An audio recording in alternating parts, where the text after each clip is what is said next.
AEW, we have a massive pay-per-view coming up, April 21st, AEW Dynasty.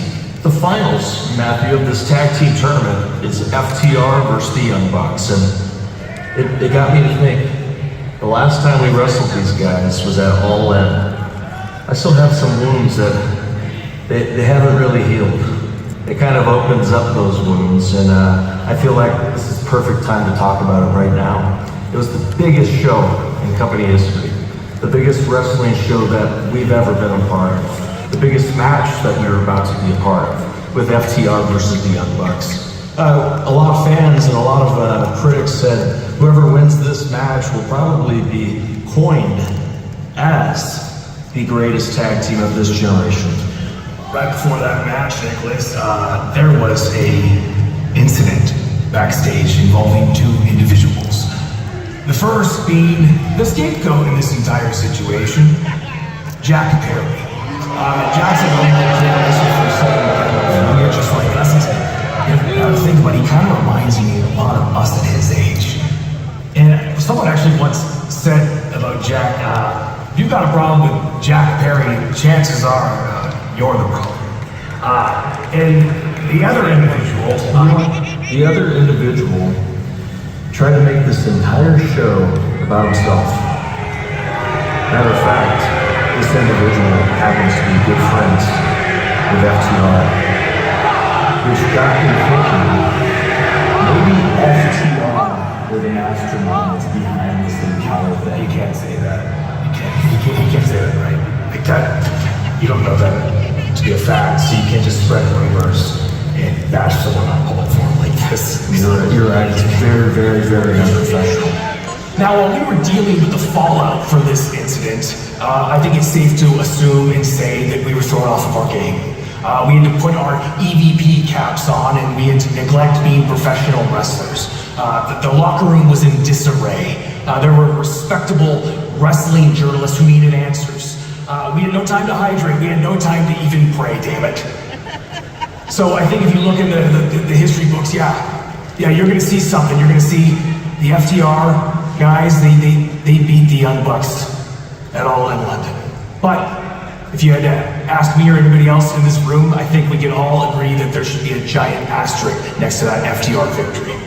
But after opening up all these wounds, we're talking about everything. The incident itself, it's not even the worst part. You'll see in a second. We'll show you the footage. It's short, and it resembles more of a high school scrap. But I would argue this. I would argue not that it was a short incident, but the ramifications that came out of the incident. It threatened to take down our biggest show of all time, but damn it, we're lucky that it didn't. That being said, Matthew, let's roll the tape.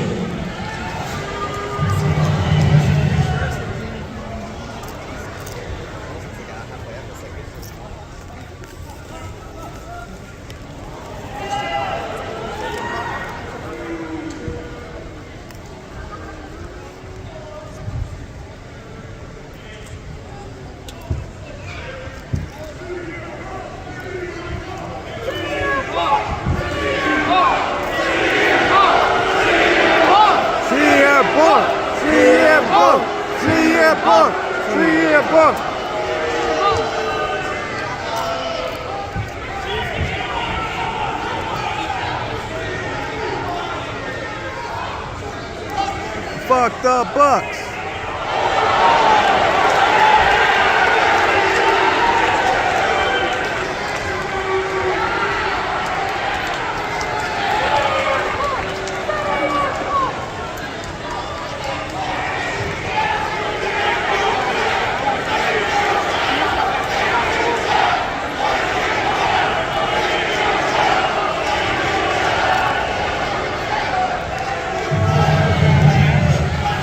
There you have it. That wasn't the worst part about this entire incident. Not even close. For me, the worst part about this whole thing is creating a wrestling show, naming a wrestling show, filling the building with the most people that have ever witnessed a wrestling show, only to be so distracted by something so stupid that you lose on your big night. And then at the end, FTR, you have the balls to stick your hands out and ask us to shake your damn hands. At Dynasty, we're not shaking hands with you, you pricks. Be ready.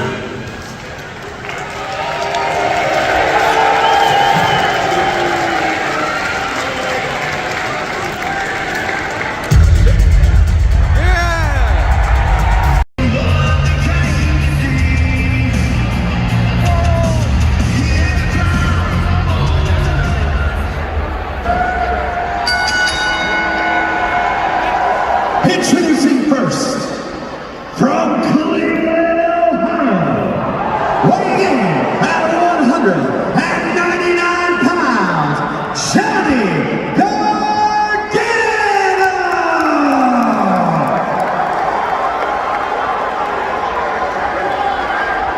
And his opponent, from Las Vegas, Nevada, weighing in at 207 pounds,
didn't say it feels good because it feels so good.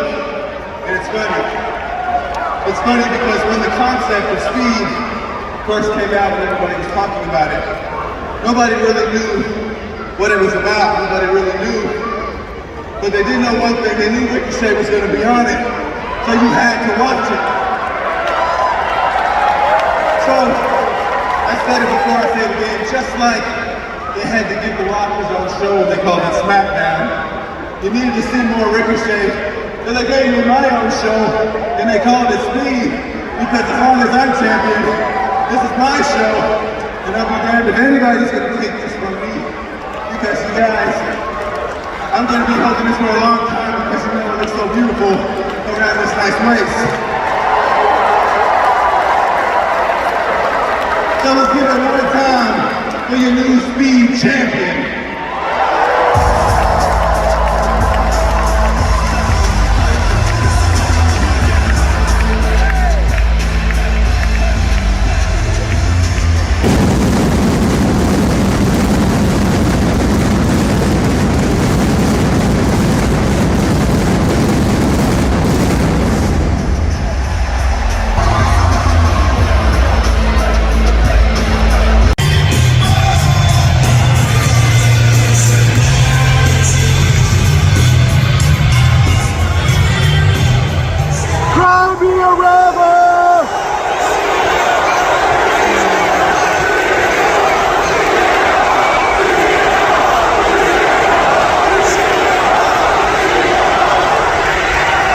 Is it great to be alive in Cincinnati on a Friday night?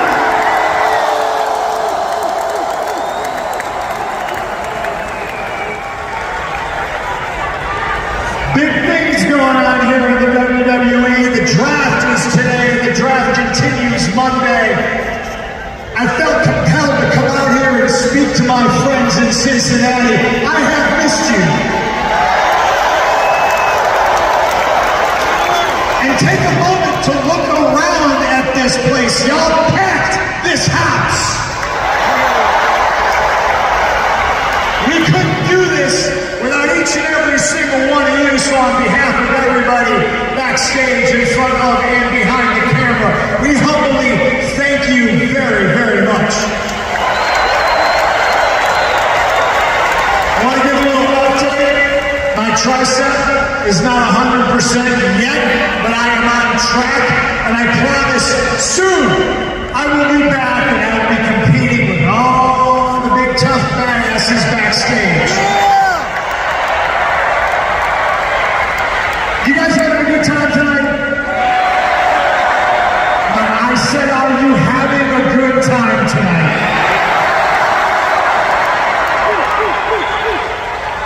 For me, it's fun watching a lot of the young superstars mixed with the Hall of Famers out here to announce draft picks. But ladies and gentlemen, I am in Cincinnati. And if we're going to talk about the Hall of Fame in Cincinnati, we're going to talk about Pete Rose. And we're going to talk about, I'm going to use my platform to spot this. It's not really a hot take. Pete Rose belongs in the Baseball Hall of Fame.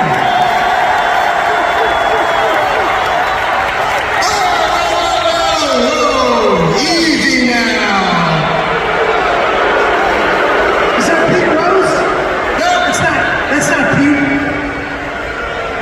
I've heard quite enough about frauds, liars. Pete Rose is a cheater, and he deserves the lifetime ban that he got.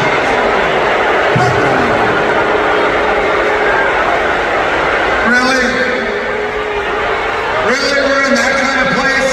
You know, come to think of it, given your recent track record, I think I'd like to propose that this pathetic city of Cincinnati get a lifetime ban of professional sports altogether.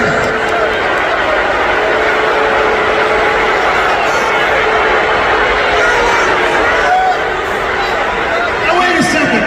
I know you're not going to come to the great sports town of Cincinnati and disrespect Pete Rose after I just saw you lose to Sami Zayn in Montreal last week.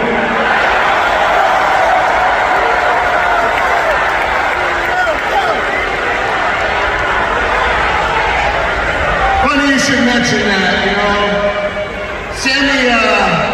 Sammy couldn't just win like a good sport or take it and do the honorable thing. And since you're out here also supporting a cheater, maybe you need a lesson or two in sportsmanship tonight. So, Otis, why don't you join me? Alpha Academy's glad to teach CM Punk a lesson. Injury or not. Oh, I get it. You're gonna pick on poor little one-armed CM Punk. I'm injured. Is that what this is? You guys gonna jump the one-armed, injured superstar? Is that what's going on? Listen, if it's a fight you want, It's a fight you gonna get. I happen to know a guy who recently was cleared, and he'll fight you. Come out here.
You're lucky I'm not cleared tonight, or else I would have shown you. You would have shown me what happens when you snap to judgment.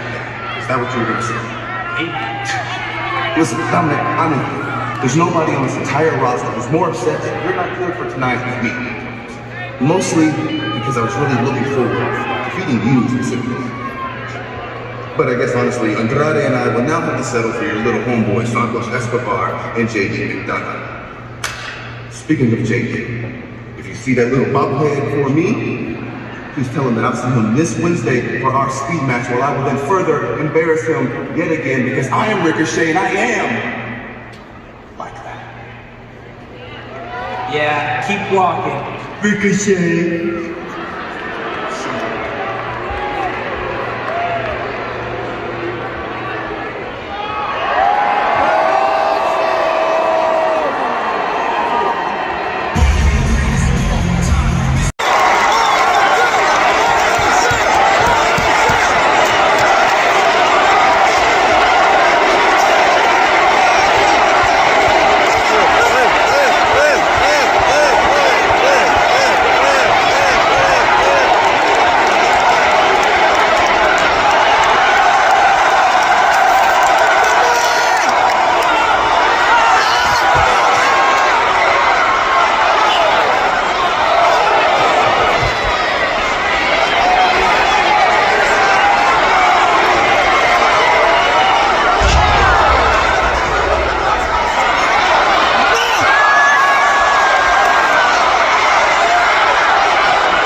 But you can't, because we don't want to hear it. We're all about positivity.